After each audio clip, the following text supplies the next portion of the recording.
Hi guys, this is Dan. Welcome to another weekly reading vlog. From the earlier footage, you can already tell I have just been to London. I went to London last Friday for a day trip, and God, it has been a while. I think it has been like 4 years since my last visit. In the morning, I went to Stratford for like a walk around the West Ham Stadium, and then I went to Chinatown for a quick cheap lunch.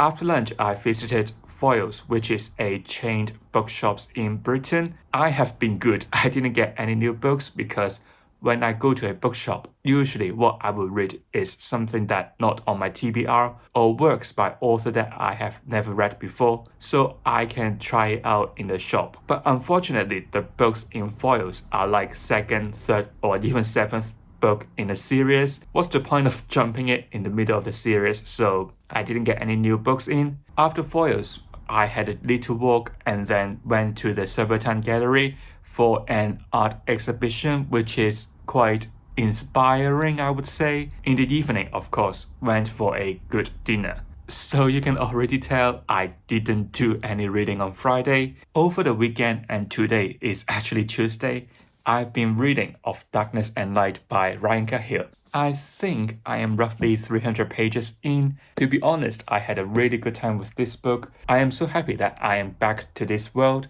I will try to be brief about what is actually going on in this book, just in case you're going to pick this book up. Very generally, I think Kellen is out of trouble and then met the characters that we have seen in the first book. Honestly, I forgot what that character was.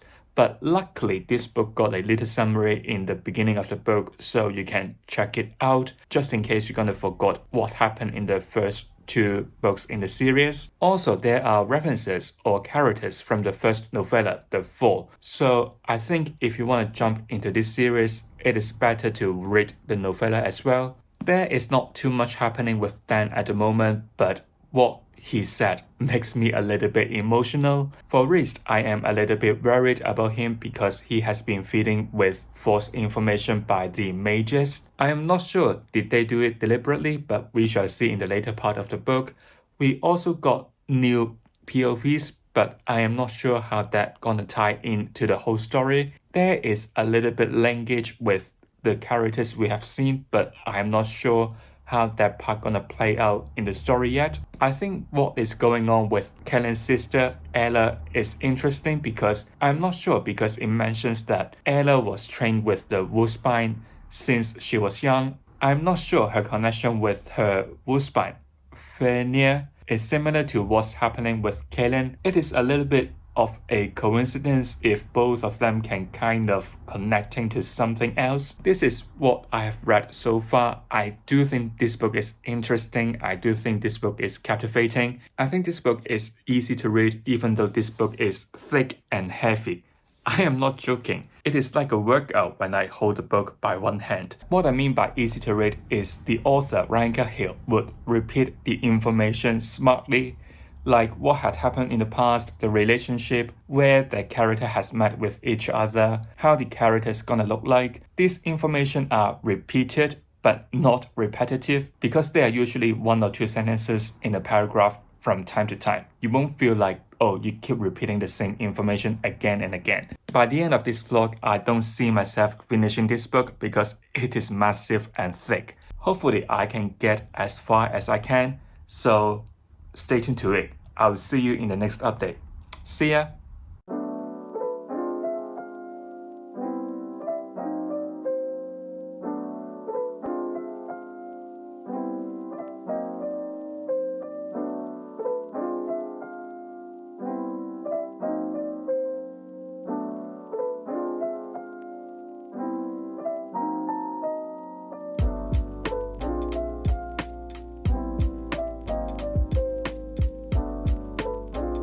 So I guess this is the last updates of this week vlog. First of all, I didn't really film much because my life is boring. Yesterday, I went to my local Waterstones to order a very special book, and it is The Sunlit Man by Brandon Sanderson, the last book of his secret project.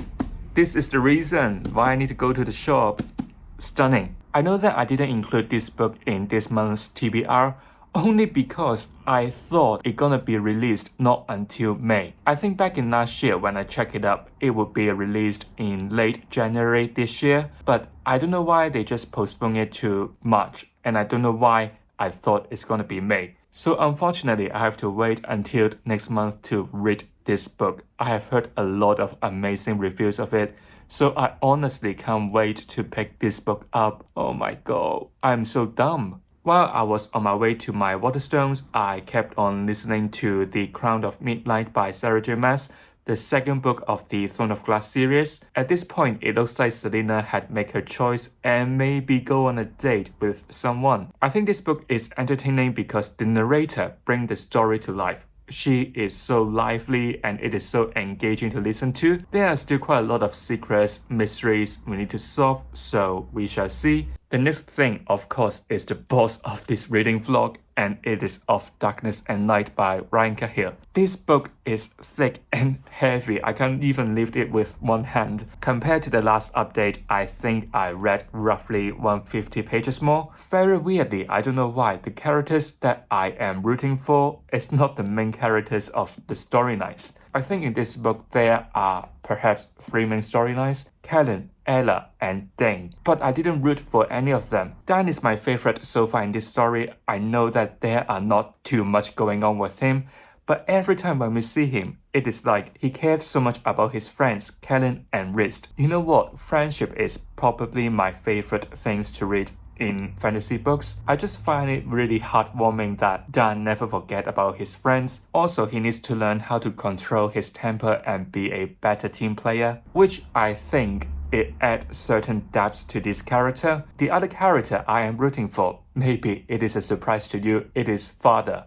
the Inquisitor. I don't know why. In this story, it looks like Father is the villain of the story, but with the journey with Ella, he starts to opening up a little bit. He shows that he cares about her, which I think, of course, link up to his past, which I don't want to reveal too much. It is quite a surprise to me. But there are hints, clues pointing to this direction. Of course, it is not too obvious, but you won't feel like it is a total shock that this thing happened to him before. I still got quite a long way to go, so I hope, Father, please don't disappoint me. The last thing I would like to say is why everything is about Aizen. No matter which characters or which POVs, there are certain histories between that character and Aizen, and he is literally like everywhere in this story, even though he's not present in there. I still got quite a long way to go, and unfortunately I can't finish this book in this reading vlog, but I hope that I could finish it over the weekend and pick up a new book soon.